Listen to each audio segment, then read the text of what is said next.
The Jewish organizations and the Jewish leaders throughout Europe at the time of the rise to power of Adolf Hitler, which occurred at the time of the Great Depression when marks were being carried around in wheelbarrows, attempted to organize a boycott of Nazi goods and Nazi production. That boycott was broken by the World Zionist Congress, which set up the Havara to market Nazi goods throughout the Middle East and Northern Europe. From the inception, the Zionists were in collusion. In 1937, the Labor Socialist Zionist militia, the Haganah, sent 50 polkas to Berlin to offer their services to the SS security services. Adolf Eichmann was invited to Palestine as the guest of the Haganah. 50 polkas to Eichmann.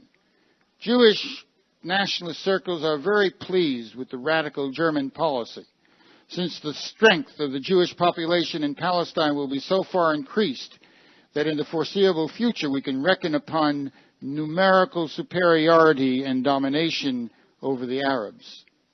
Ben-Gurion, to a meeting of labor Zionists in Great Britain in 1938, if I knew that it were possible to save all the children in Germany by bringing them out, but only a handful by transporting them as colonists to Eretz Israel, we opt for the second alternative. Beryl Katznelson, editor of the labor Zionist Davar, describing, quote, the cruel criteria of Zionism, unquote. These German Jews are too old to bear children in Palestine. They are not Zionists. We need colonists, trained, armed colonists, supported by the regimes themselves. As late as 1943, while the Jews of Europe were being exterminated in their millions, the United States Congress proposed to set up a commission to study the problem. Rabbi Stephen Weiss, the principal spokesperson for Zionism, went to Washington to testify against any rescue bill, any reduction in quotas, any allowance of immigration to the United States, to Great Britain, to Canada, to Australia, because it will divert attention from our colonization of Palestine.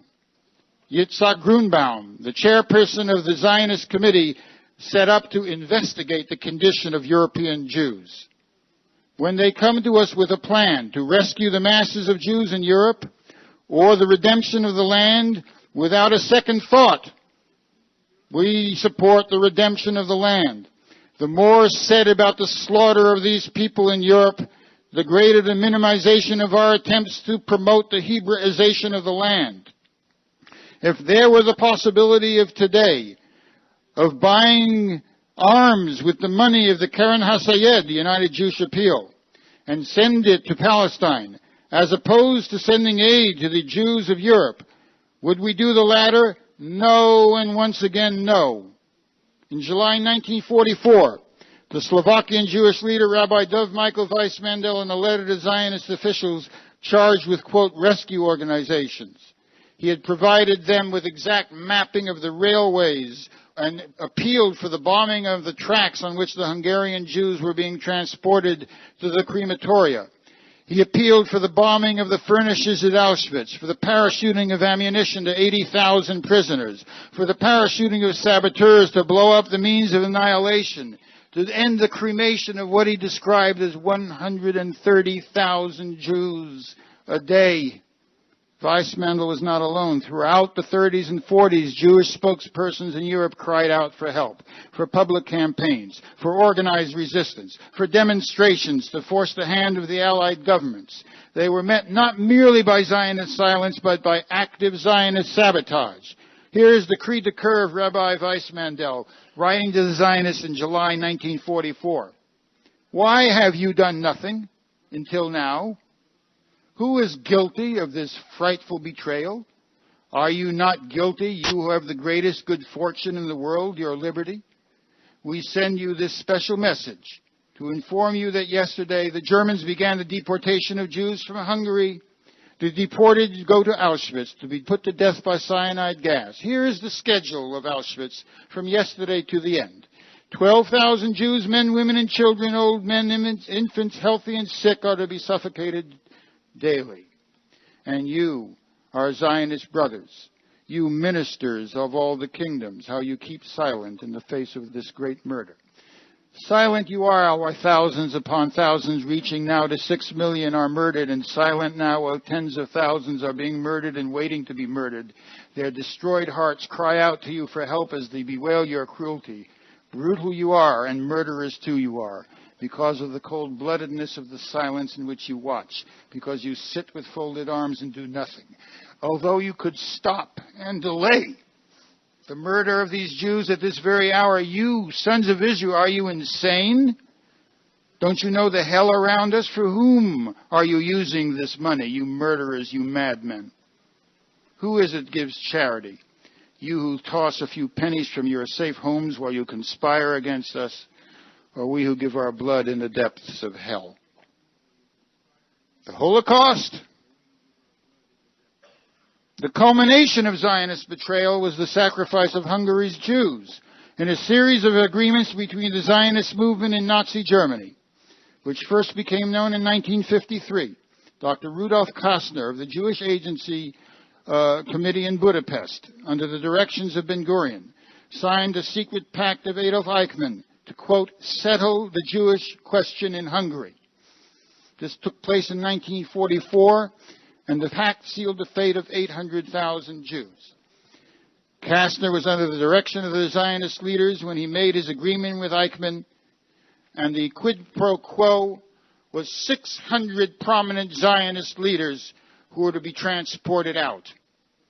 When a survivor, Michael Greenwald, exposed the pact and denounced Kastner as a collaborator whose, quote, deeds in Budapest under Zionist direction cost the lives of hundreds of thousands of Jews, he was sued by the Israeli government. And even the Israeli Supreme Court came to the conclusion the sacrifice of Hungarian Jews in order to secure the prominence was the basic element of the agreement between Kastner and the Nazis. They fixed the division of the nation into a small fragment of prominent Zionist leaders, and on the other hand, the great majority of Hungarian Jews designated for death. The Zionist collaborators kept secret the plans of extermination, betrayed the leaders of the resistance, colluded in the transportation vehicles themselves, participated fully in the entire process of deportation. That is the record of the relation of Zionism to the Jews. Zionism's perfidy, the betrayal of the victims of the Holocaust, is but the culmination of their attempt to identify the interests of the Jews of Europe with those of the established order. They made their pact with the most retrograde and imperial regimes of the day. And indeed, the most remarkable declaration of all can be found in Vladimir Jabotinsky's final work, The Jewish War Front. He wrote of his plans for the Palestinian people.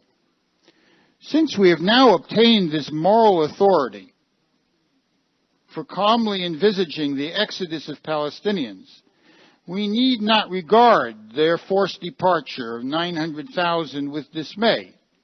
Herr Hitler has been enhancing the popularity of population transfer. This remarkable declaration in the Jewish War Front synthesizes Zionist thought and its moral bankruptcy. The slaughter of the Jews gave Zionism a great moral authority. For what? For calmly envisaging the exodus of Palestinians. The lesson of Nazi destruction of the Jews was that it was permissible now for the Zionists to visit the same fate upon the entire Palestinian population. And 7 years later, the Zionists emulated the Nazi genocide whose backing they sought and achieved, and they covered bleeding Palestine in a multiple of liturgies, driving 850,000 people into exile. That is the legacy, that is the reality, that is the character of the Zionist state, that is the meaning of the policies in the West Bank and Gaza, that is the logic of Jenin, that is the meaning of the wall, that is why the Wehrmacht plan, the literal Wehrmacht plan for the Warsaw Ghetto, is the model studied by the Israeli Armed Forces commanders, not only for the construction of the wall in the West Bank today, But it was the Wehrmacht plan for the destruction of the uprising of the Warsaw Ghetto, which served as the model for the destruction of Jenin, of Nablus, and the old quarter, the 1,000-year-old old quarter of Nablus that was leveled to the ground.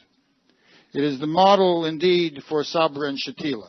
It was the model for the mass graves that are to be found all over Lebanon. The mass graves in Ein el-Helway were such that the body fluids surfaced to the ground and formed a small river. And the International Committee of the Red Cross building was in the path of this river of body fluids of the mass graves of the massacred. So they moved their building so as not to be in the path of the rivulets of body fluids of the massacred of Ein el-Helway. And you will find nary a report in the International Committee of the Red Cross of the systematic massacre of the Palestinian population, the refugee population, the victim population, the survivors of the massacres of 1948 to 1955 in Palestine.